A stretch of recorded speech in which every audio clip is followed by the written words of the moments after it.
La pregunta que ahora estaremos contestando será: ¿quién es Jesucristo?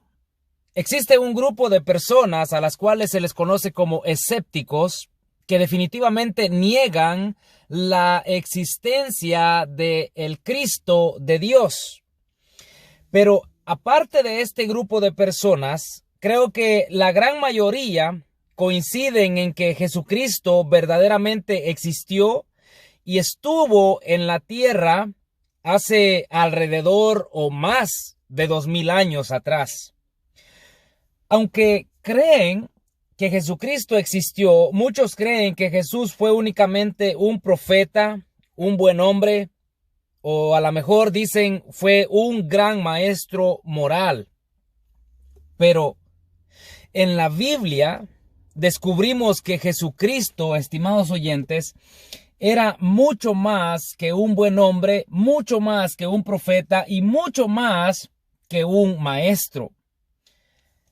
Lo que C.S. Lewis señaló en su libro Mero Cristianismo, mucha gente sigue diciendo hoy: estoy listo para aceptar a Jesús como un gran maestro moral, pero no acepto su afirmación de ser Dios. C.S. Lewis, estimados oyentes, demuestra la falta de lógica de este punto de vista al señalar lo que dijo Jesús acerca de sí mismo. Si no creemos lo que Jesús dijo, ¿él era un lunático o a lo mejor era un mentiroso? Si cualquiera de esas son verdad, tenemos que rechazar las opciones, incluso de que Jesús fuese un maestro, fuese un profeta o fuese un buen hombre. Así que o Jesucristo es Dios revelado en carne, como él mismo lo afirmaba, o de lo contrario, el hombre Jesús era simplemente un loco o un mentiroso. La gente en sus días se negaron a creer acerca de la afirmación de que Jesús era Dios en la carne. Trataron de callarlo, le escupieron, le dieron bofetadas y dijeron que Jesús estaba loco.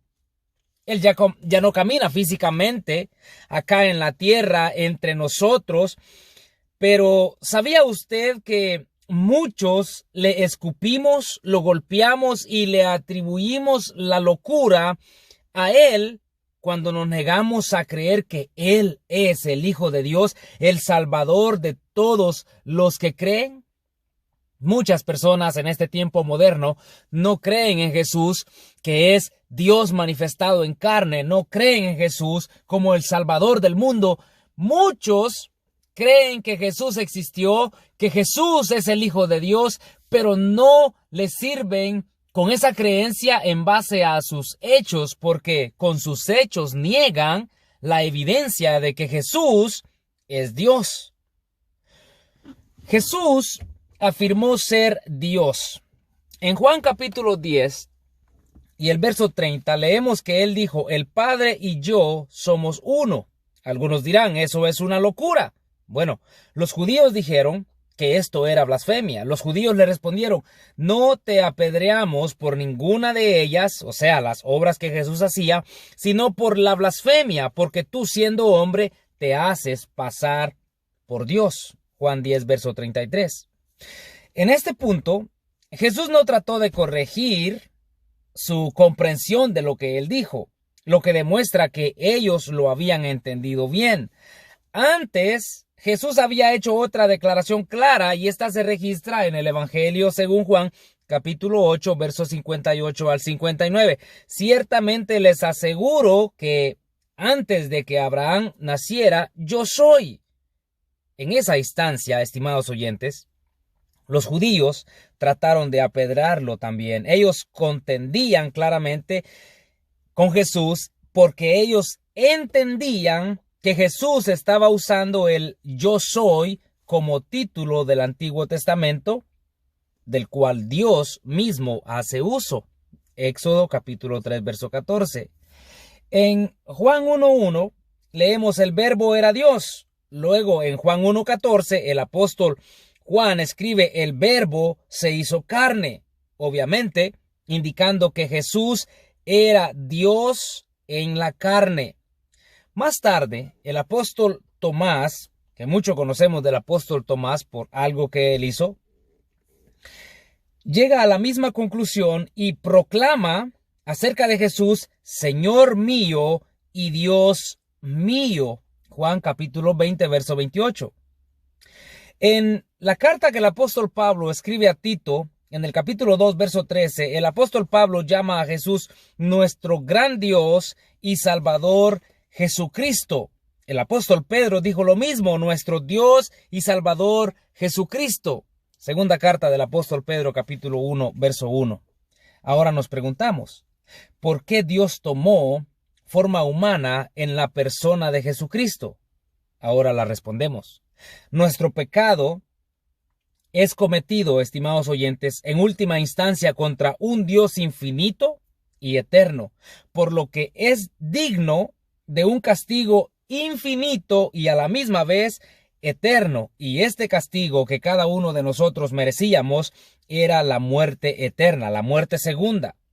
Solo Dios, en su misericordia, podría quitar esa culpa de cada uno de nosotros, y Dios tomó forma humana en la persona de Jesucristo para que pudiera morir en nuestro lugar, pagando plenamente el castigo por nuestros pecados, proporcionando así la salvación a todos los que le reciben. Juan capítulo 1, verso 12, nos ha hecho hijos de Él, nos ha dado esa potestad, nos ha dado esa dicha, esa autoridad de ser llamados hijos de Dios, porque Jesús es Dios.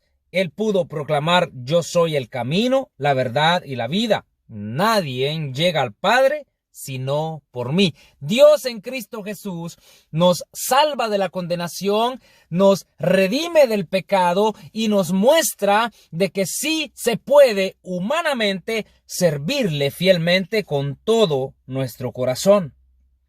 Ahora surge una pregunta un tanto infantil. ¿Acaso Dios no podía perdonarnos sin la necesidad de que el Cristo muriese? Sí podía hacerlo, pero en Cristo Jesús y su sacrificio, Dios no solo nos perdona, sino que nos da la oportunidad de que todos nosotros, voluntariamente aceptemos ese maravilloso perdón, y de esta forma tenemos nuestra opción personal de elegir. ¿Le elegimos a Él y su maravillosa promesa de vida eterna? ¿O le rechazamos y nos quedamos en nuestra soledad y rechazo eterno, el cual nos llevará a un lugar eterno y separado del Dios a quien hemos voluntariamente rechazado? Este lugar es conocido como el lago de fuego. Cada uno de nosotros tenemos entonces libertad para elegir. ¿Quién es Jesucristo? En forma sencilla y resumida, es Dios en forma humana. Por favor, debemos nosotros de proclamar esta verdad no solamente con nuestras palabras, sino también con nuestras acciones. Porque si Jesús es Dios y nosotros lo creemos con todo nuestro corazón, si Jesús dio su vida en la cruz para salvarnos y para redimirnos del pecado, vivamos de tal manera que reflejemos esa creencia, esa fe, con una certeza poderosa en cada acción que hagamos y cada actitud que digamos: Jesucristo es Dios manifestado en carne. Con nuestros hechos, nuestras acciones, podamos reflejar esta gran verdad, estimados oyentes, y no hagamos daño al Evangelio de Cristo, no insultemos a Cristo, no bofeteemos ni escupamos a Cristo por nuestras malas actitudes y nuestras malas acciones con las cuales muchas veces nos conducimos. Que Dios les bendiga a cada uno de ustedes. Este es el primer devocional de la serie Conociendo a Jesucristo. Muchas bendiciones.